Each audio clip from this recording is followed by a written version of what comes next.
Shalom saudara yang dikasihi Tuhan Yesus Kristus. Hari ini kita akan merenungkan salah satu kalimat paling indah dalam seluruh kitab Kejadian. Tetapi Nuh mendapat kasih karunia di mata Tuhan.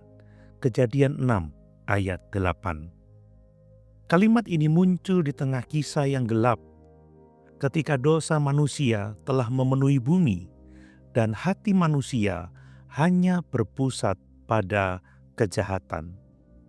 Firman Tuhan berkata, ketika dilihat Tuhan bahwa kejahatan manusia besar di bumi dan bahwa segala kecenderungan hatinya selalu membuahkan kejahatan semata-mata. Kejadian 6 ayat 5. Kata selalu menunjukkan bahwa dosa bukan lagi kebetulan, tetapi sudah menjadi gaya hidup manusia.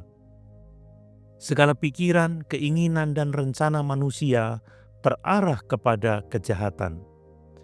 Akibatnya, bumi rusak oleh kekerasan dan ketidakadilan. Namun di tengah kegelapan moral yang pekat itu, ada satu kalimat yang penuh pengharapan. Tetapi Nuh mendapat kasih karunia di mata Tuhan. Saudara, kata "tetapi" di sini adalah kata yang menyelamatkan. Ketika dunia tenggelam dalam dosa, kasih karunia Allah muncul sebagai terang yang menembus kegelapan.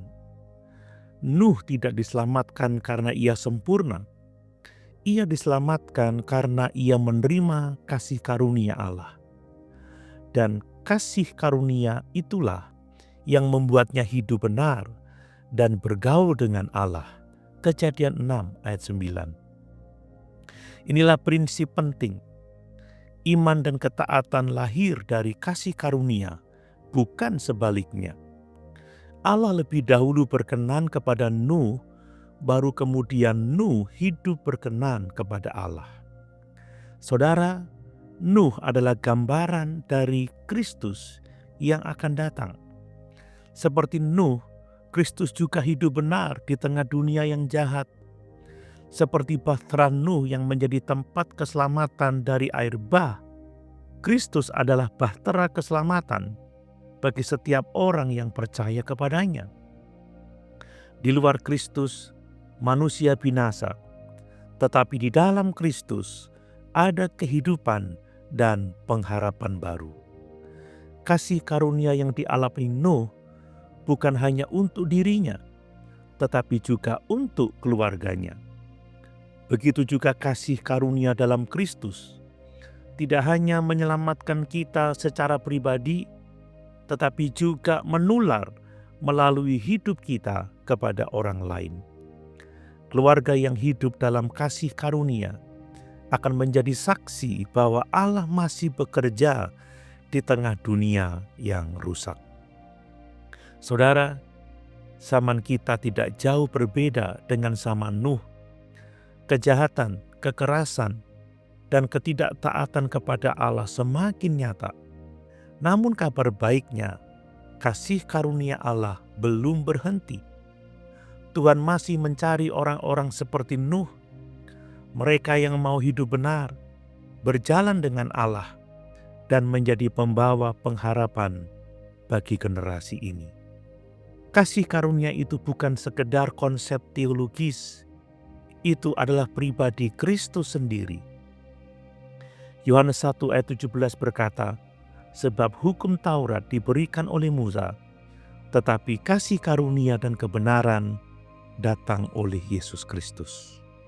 Ketika kita hidup dalam Kristus, kita pun seperti Nuh, menemukan kasih karunia di mata Tuhan, bukan karena layak, tetapi karena dikasihi. Apakah saudara hidup dengan kesadaran bahwa hanya kasih karunia Allah yang menyelamatkan saudara? Apakah hidup saudara sedang menjadi saluran kasih karunia itu bagi keluarga dan orang lain? Mari kita berdoa.